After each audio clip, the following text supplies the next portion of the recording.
सुमन, निधि, पूजा, प्रीति और दिव्या पांचों कल्पना की बहुएं थी। लेकिन कल्पना अपनी पांचों बहुओं से बहुत परेशान थी, क्योंकि अभी तक उनमें से कोई भी मां नहीं बनी थी। कुछ दिनों बाद पांचों बहुएं आराम से सोफे पर बैठकर बातें कर रही होती है।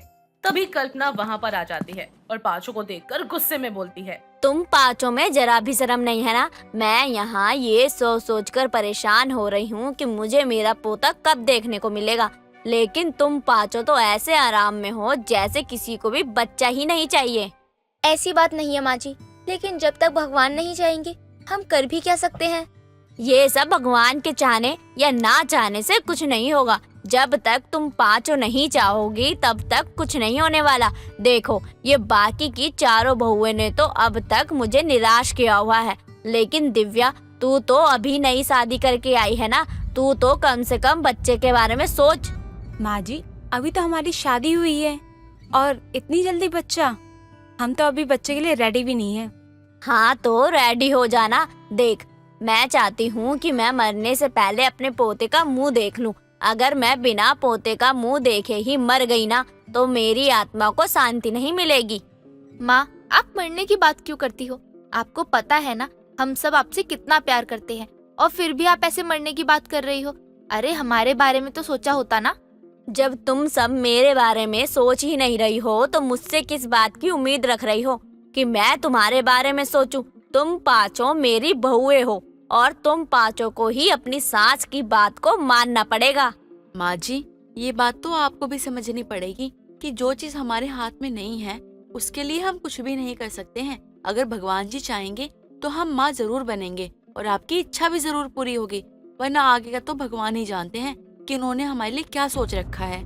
माँ जी, मैं ये सोच रही थी, अब तक हम चारों को तो बच्चा हो नहीं रहा है, तो क्यों ना हम चारों ही बच्चा गोद ले लेते हैं। इससे आपको पोता भी मिल जाएगा और हमें माँ बनने का सुख भी।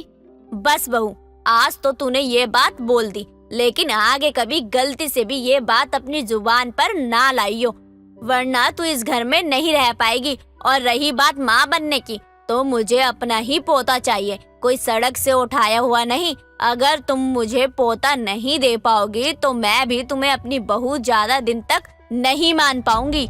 इसलिए समझा रही हूँ, अगर कोई दिक्कत भी हो तो उसे डॉक्टर को दिखा दो। कल्पना इतना बोलकर वहाँ से चली जाती है। कल्पना अपनी पांचों बहुओं को हमेशा ही बच्चा करने के लिए दबाव देती रहती। ऐसे ही कई दिन निकल जाते हैं। कुछ दिनों बाद आस पड़ोस वाले भी ताने देने लगते हैं और उनके ताने सुनकर पूजा अपने कमरे में जाकर रोने लगती है। पूजा को रोता देख दिव्या बाकी सभी बहुओं के साथ पूजा के कमरे में जाती है। तभी सुमन कहती है, क्या हुआ पूजा, तुम रो क्यों रही हो? किसी ने तुमसे कुछ कहा है क्या? दीदी, अब तो बाहर वाले भी ताना देने लगे हैं। मुझे पता है कि हम पांचों भव्य अभी बच्चा क्यों नहीं करना चाहती, लेकिन ये बात मोहल्ले वालों को हम कैसे समझाएं? देखो, मैं किसी पर कोई दबाव नहीं बना रही हूँ। अगर तुम लोग बच्चा करना चाहती हो तो बिल्कुल कर सकती हो, लेकिन बस मैं माँ जी से तंग हूँ। मैं सुमन दीदी की बात से सहमत हूँ। मैंने खुद अपनी आंखों से देखा था, सुमन दीदी माँ बनने वाली थी, और जब ये बात माँ जी को पता चली कि सुमन दीदी के पेट में एक लड़की है तो उन्होंने जबरदस्ती सुमन दीदी का बच्चा गिरवा दिया। और तब से ही मैंने ये ठान लिया था कि माँ जी के सीने में दिल नहीं है तो पोते का मुंह देखने के लिए अब वो तरसती रहे, और यही वजह है कि अब तक मैंने कोई बच्चा नहीं किया। मैं भी सहमत हूँ। सुमन दीदी का बच्चा माँ जी ने गिरवा दिया था, तो वो हमारे बच्चे के बारे में 2 बार सोचने वाली भी नहीं है। वो करेंगी तो फिर भी अपने मन की ही ना। हाँ, आप सब सही कह रहे हो, मुझे भी नहीं करना है बच्चा। मुझे आप जैसी जेठानी मिली, मुझे बहुत खुशी है, जो सही और गलत के बीच में खड़ी होती है। माँ जी ने अपनी पोती को खत्म करने के लिए पहले नहीं सोचा, तो अब किस बात की रट लगा कर रखी है। पांचों बहुएं माँ तो बन सकती थी, लेकिन वो पांचों बस कल्पना की वजह से अब तक बच्चा नहीं कर रही थी। कुछ दिनों बाद सुमन को अचानक से चक्कर आ जाते हैं। अरे सुमन बहू, क्या हुआ तुझे? कोई है? देखो जरा, सुमन को चक्कर आ गए हैं। सुमन को जल्दी से हॉस्पिटल लेकर जाया जाता है और चेकअप करने के बाद पता चलता है कि सुमन प्रेग्नेंट है। घर में सब लोग बहुत ज्यादा खुश हो जाते हैं।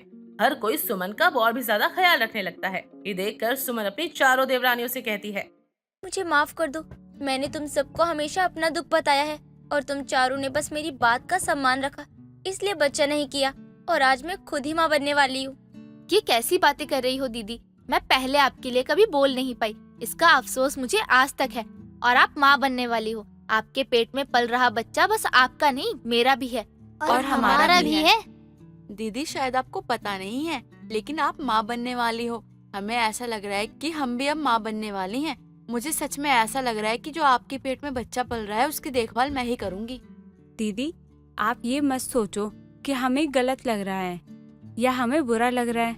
हमें बिल्कुल भी बुरा नहीं लग रहा है। हम बहुत खुश हैं। आप इस बात की चिंता मत करना कि पहले जैसा कुछ होगा।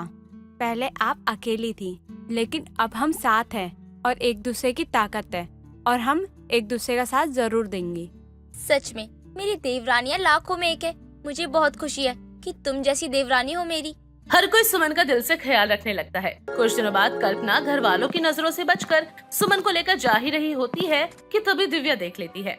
माँ जी, आप दीदी को कहाँ लेके जा रही हैं? पता है ना, गर्भवती हैं वो। आप उन्हें बाहर जितना कम ले जाओगी उतना ही अच्छा रहेगा। माँ और बच्चे को जल्दी ही नजर लगती है। मैं तेरी सास हूँ, मुझे सब कुछ अच्छे से पता है और मैं किसी काम के लिए इसे लेकर जा रही हूँ। हाँ, तो वो काम मुझे बता दो। छोड़ो, एक काम करती हूँ, मैं ही चलती हूँ आपके साथ। जरूर आप दीदी को ना मंदिर लेके जा रही होंगी, इसी बहाने मैं भी दर्शन कर लूंगी। एक बार कह दिया ना कि तू कहीं नहीं जा सकती है, तो तू क्यों जबरदस्ती कर रही है? मैं मंदिर नहीं जा रही हूँ। अब पता चल गया ना, तो अब मेरे रास्ते से हट जा। बाकी बहुएं आती हैं। नहीं माँ जी। क्या नहीं? माँ जी, हमें पता है कि आप दीदी को कहाँ और क्यों लेकर जा रही हो, इसलिए जो गलती पहले की थी अब वो दोबारा मत कर देना। अगर गलती दोबारा हुई माँ जी, तो आपकी बहुएं आपके खिलाफ कंप्लेंट कर देंगी। अपनी बहुओं की धमकी से कल्पना चुप हो जाती है और कई महीने निकल जाते हैं। कल्पना बस कोशिश करती रहती, लेकिन पांचों बहुओं के आगे कल्पना की नहीं चलती। कुछ दिनों बाद सुमन एक लड़की को जन्म देती है। पांचों बहुओं के लिए जैसे ये पहला ही बच्चा हो, सब उसका ध्यान बहुत रखते हैं। एक दिन सब सो रहे होते हैं तो कल्पना सुमन की बेटी को अपनी गोद में ले लेती है। आज तक मैंने हमेशा ही पोते की आस लगाई, लेकिन पोती का सुख भी पोते से कम नहीं है। भगवान, शायद मैंने सच में बहुत बड़ी गलती की थी। कल्पना बच्चे को खिला ही रही होती है कि तभी वो रोने लगती है। रोने की आवाज सुनकर पांचों बहुएं तुरंत आ जाती हैं। माँ जी, आप हमारी बेटी के साथ कर क्या रही थी? देखिए, आप जो भी कर रही थी अभी बता दो, वरना अगर हमने कुछ किया ना तो आपके लिए बिल्कुल अच्छा नहीं होगा। हमारी बेटी को कुछ नहीं होना चाहिए। अरे बस करो, पांचों बहुओं का एक बच्चा है, लेकिन वो बच्चा मेरी पोती है। मैंने पहले गलती की थी, लेकिन अब मुझे अपनी गलती का एहसास हो गया है।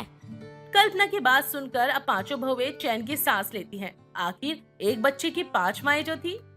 निधि शुरू से ही शांत स्वभाव की समझदार लड़की थी। निधि की एक बहुत बड़े घर में शादी हुई। शादी के बाद निधि ने अपने ससुराल को बहुत अच्छे से संभाल लिया था। किसी को भी शिकायत का कोई मौका नहीं देती थी। ऐसे ही एक दिन निधि बहुत तेज गर्मी में घूंघट करके रसोई में खाना बना रही थी। तभी वहाँ उसकी सास सुनीता आती है और अपनी बहू को देखती है। अरे बहू, इतनी गर्मी हो रही है, फिर तू क्यों घूंघट में है? कुछ हल्के कपड़े पहन लेना। माँ जी, ये तो ठीक ही है, इसमें क्या ही खराबी है। बहू, खराबी कुछ नहीं है, लेकिन तू पसीने में लथपथ है और यहाँ कोई बड़ा बुजुर्ग तो है नहीं जिसे तू शर्मा के घूंघट करे। इसलिए मैं बोल रही हूँ कि कोई सूट पहन ले, तुझे भी आराम मिलेगा उसमें। माँ जी, आराम चाहिए नहीं मुझे, मैं तो इसमें ही खुश हूँ। आखिर एक बहू को अपनी मर्यादा में रहना चाहिए, ना कि सलवार कमीज पहनकर 4 लोगों के बीच बातें बनाने का मौका देना चाहिए। हे भगवान, टीवी की गोपी बहू टीवी में ही अच्छी लग रही है, असल जिंदगी में तो मेरे सर का दर्द बन गई है। बहू देख, तुम मेरी बात समझ, ये कोई पुराना जमाना नहीं है जो बिना घूंघट के तो रह नहीं सकती।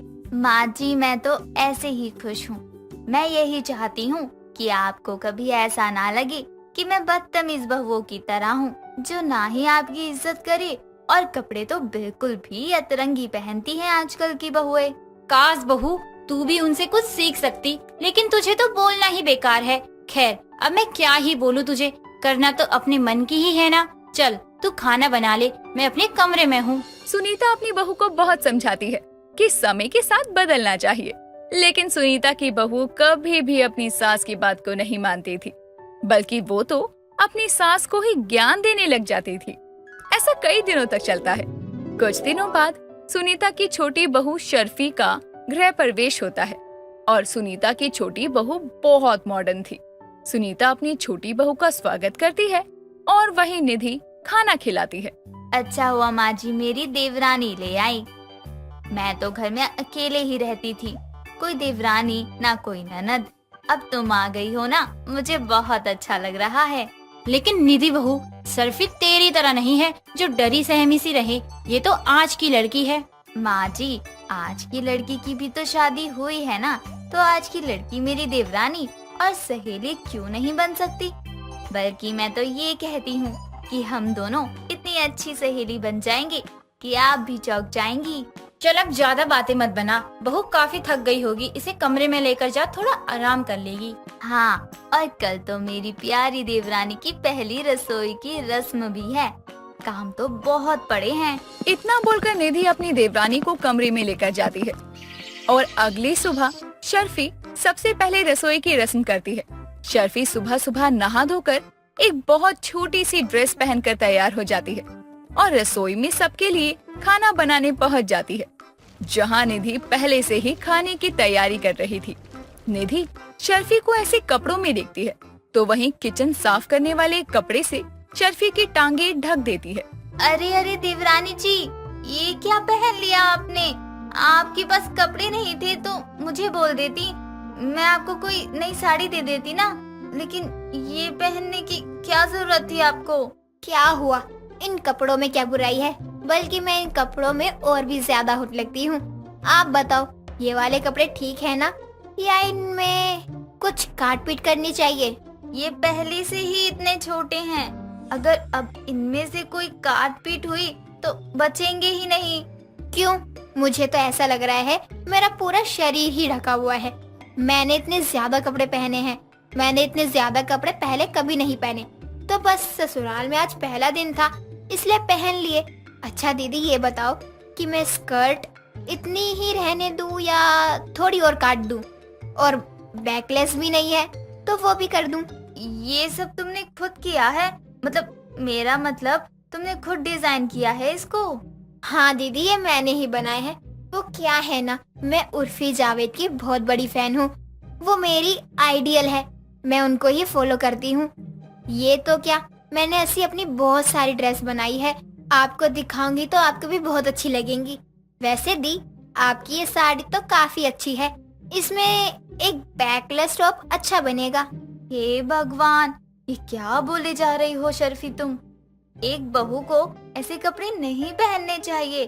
तुम चलो मेरे साथ, मैं तुम्हें अपनी कोई साड़ी देती हूँ, तुम वही पहनना। ओ प्लीज, मैं नई बहू जरूर हूँ, लेकिन आपकी तरह मंदबुद्धि नहीं। आपको ऐसे पागलों की तरह तैयार होना है तो बेशक रहो, लेकिन मुझसे ये सब मत बोलो। और मेरी जेठानी हो आप, मेरी सास बनने की कोशिश मत करो। शर्फी की बात को सुनकर निधि का मुंह खुला का खुला रह जाता है कि आखिर उसकी जेठानी ये क्या बोलकर चली गई। शर्फी उर्वी जावेद की 2-1 कॉपी थी और उर्फी जावेद की तरह ये कपड़े पहनती थी और सब बिल्कुल वैसा ही करती। और वहीं निधि बिल्कुल गोपी बहू की 2 कॉपी थी। और अब इन दोनों बहुओं के साथ सुनीता का जैसे तैसे घर चल रहा था। कुछ दिनों बाद शर्फी ने पर्दे की ड्रेस बना रखी होती है और निधि सुनीता तीनों साथ में बैठे होते हैं। तभी वहाँ सुनीता की पड़ोसन कांता आती है। अरे सुनीता, जब से तेरी बहुएं क्या आई, तू तो मेरे घर का रास्ता ही भूल गई है। अब सर पे जिम्मेदारी है तो क्या ही कर सकती हूँ मैं। बहुओं के साथ भी तो कुछ समय बिताना चाहिए ना मुझे। और तू ही कौन सा मेरे घर आती जाती है, बल्कि तू तो मेरे छोटे बेटे की शादी में भी नहीं आई थी। बताया तो था मैंने कि मुझे हॉस्पिटल जाना था और अब सेहत जरूरी है ना, बाकी सब तो बाद में होता रहता है। लेकिन मैं तेरे घर आई हूँ अब तुझसे और तेरी बहुओं से मिलने। ये तो तूने बहुत अच्छा किया। मैं भी यही सोच रही थी कि तू कभी आए तो मैं तुझे अपनी छोटी बहू से भी मिलवा दूं। और देख, तू आ गई। ये है मेरी छोटी बहू शर्फी। वो तो ठीक है, लेकिन मुझे पहले तू ये बता कि तेरी बहू को कोई कपड़े नहीं दिलाता है क्या, या फिर ये तेरी छोटी बहू तेरे पसंद की नहीं है? तू इसे ज्यादा मानती नहीं है क्या? कुछ भी बोले जा रही है। मेरी तो दोनों बहुएं ही मेरी पसंद की हैं। अच्छा, लेकिन तेरी छोटी बहू के आधे कपड़े कहाँ हैं? या फिर ससुराल वालों ने दहेज ही नहीं दिया तो तूने बहू को कपड़े ही नहीं दिए। घर की बहू को ऐसे कपड़े में थोड़ी रहना चाहिए। क्यों आंटी जी, मेरी देवरानी के माथे पे कोई स्टिकर लगा हुआ है क्या कि अब उसकी शादी हो गई है तो वो अपनी पसंद का कुछ भी नहीं पहन सकती? मैं वो नहीं कह रही हूँ, मैं तो बस ये कह रही हूँ कि तेरी देवरानी को भी तेरी तरह ही रहना चाहिए। मैं नहीं मानती ये। अरे जब हम दोनों एक घर की बहुएं अलग अलग हैं तो एक जैसे कैसे रह सकती हैं? निधि के जवाब से कांता का मुंह बंद हो जाता है और वो वहाँ से उठकर चली जाती है। जिसके बाद शर्फी को बहुत ही अच्छा लगता है कि उसकी जेठानी ने उसकी तरफ से बोला। अब दोनों बहुओं में काफी अच्छी बनने लग जाती है। धीरे धीरे निधि अपने पति का लैपटॉप देखती है कि वो बहुत गंदा है। अरे ये तो बहुत गंदा हो रखा है। अमन जी इस पर कैसे काम करेंगे? एक काम करती हूँ, मैं इसे अच्छे से धो देती हूँ। निधि अब वो लैपटॉप धो देती है और वो पूरा लैपटॉप खराब कर देती है। शाम को जब निधि का पति अमन घर आता है तो लैपटॉप को गीला देखता है।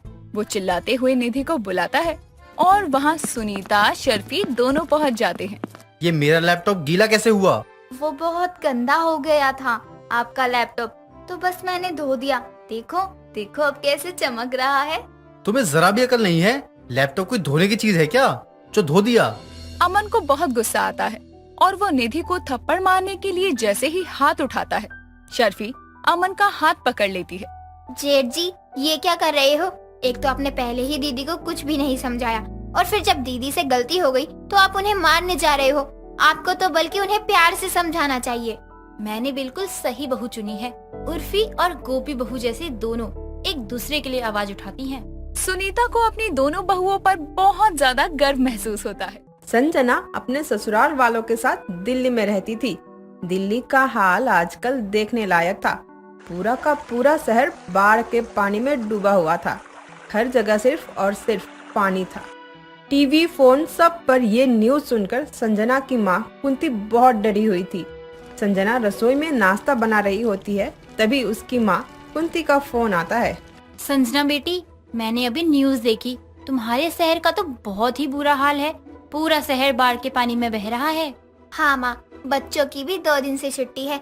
इनको भी ऑफिस जाने में बहुत परेशानी हो रही है।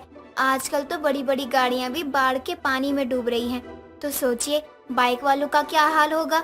हाँ बेटी, ये सब देखकर और सुनकर बहुत डर सा लग रहा है। पता नहीं क्या होने वाला है।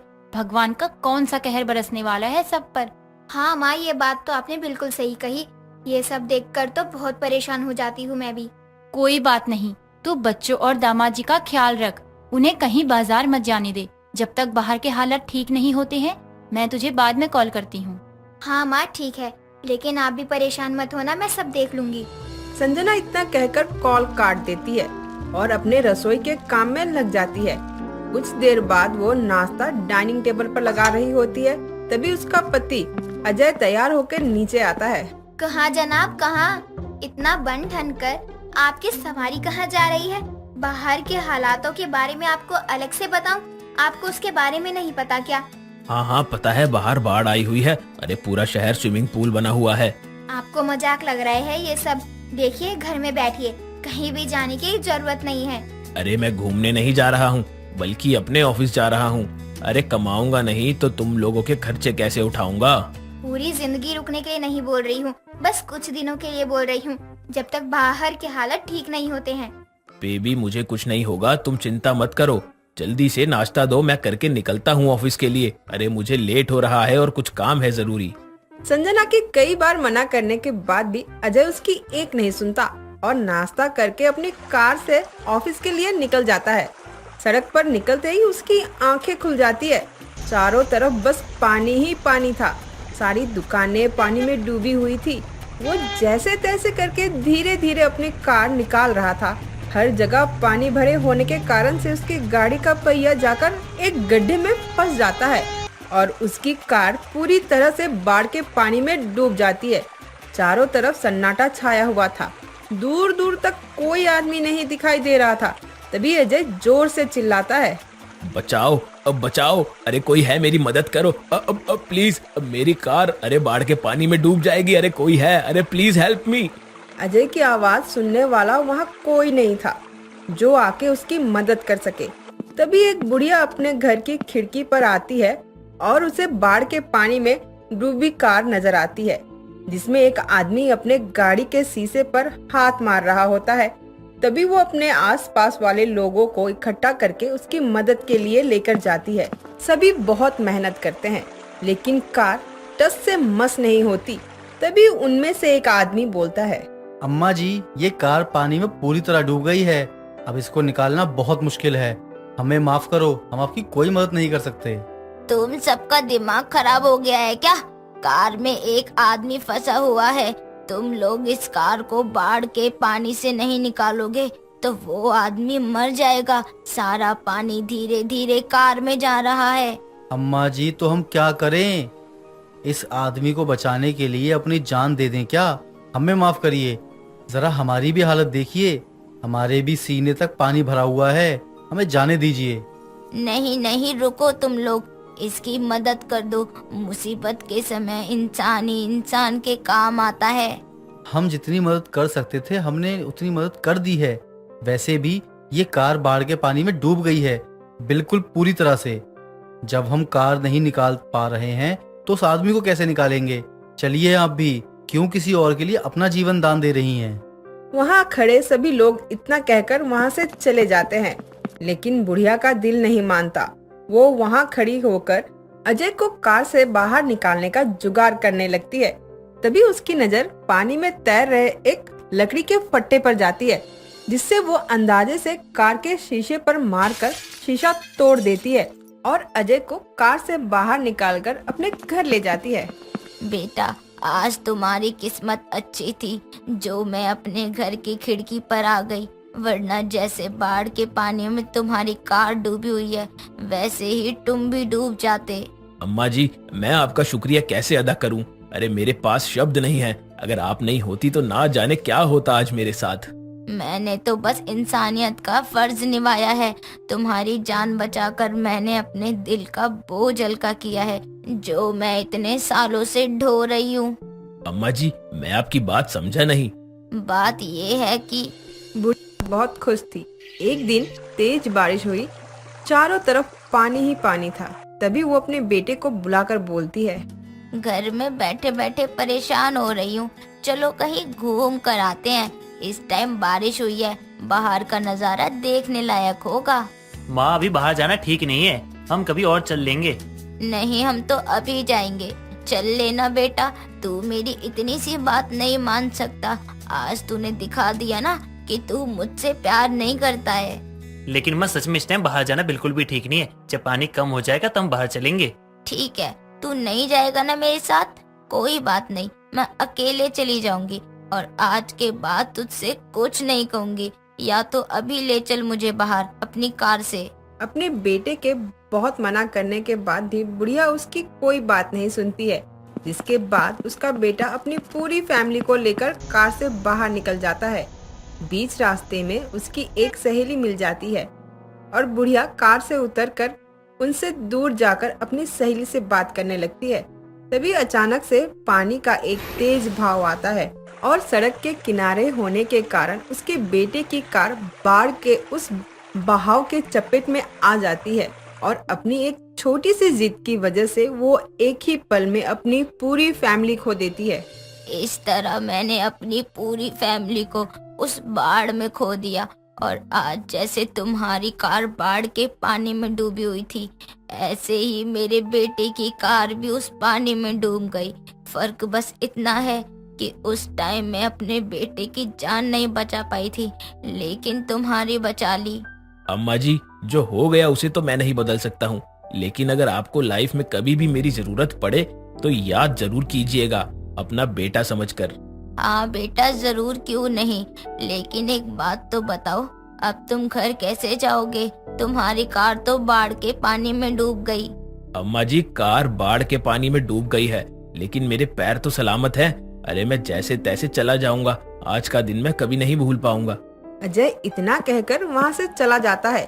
थोड़ी देर बाद वो अपने घर पहुँचता है और देखता है कि उसकी पड़ोसन कमला उसके घर बैठी चाय पी रही होती है। ये क्या बेटा, तू पूरा भीगा हुआ क्यों है?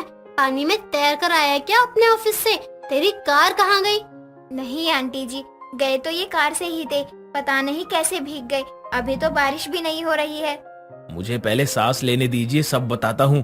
आज तो मुझे भगवान ने बचा लिया, बस इतना समझ लो। ऐसा क्या हो गया? पहेलियाँ क्यों बुझा रहा है तू? सही सही बता। अरे मेरी कार बाढ़ के पानी में डूब गई। मेरी इतनी सालों की मेहनत बाढ़ के पानी में बह गई। ये कैसे? पूरी बात बता। कमला के पूछने पर अजय उसे अपने साथ हुए हादसे के बारे में सारी बातें बताता है, जिसे सुनकर सबका दिल दहल जाता है। आप पक्का ठीक है ना? जो हुआ उसे भूल जाइए, हम फिर से नई कार ले लेंगे।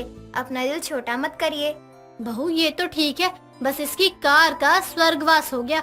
बेचारी अभी कुछ पिछले साल ही तो आई थी। जाने भी दीजिए आंटी जी, क्यों जले पर नमक छिड़क रही हैं आप?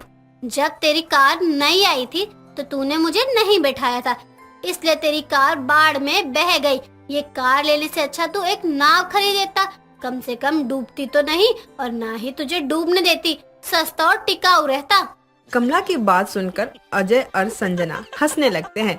कमला के हंसमुख स्वभाव के कारण कुछ देर के लिए दोनों अपनी कार को खोने का दुख भूल जाते हैं।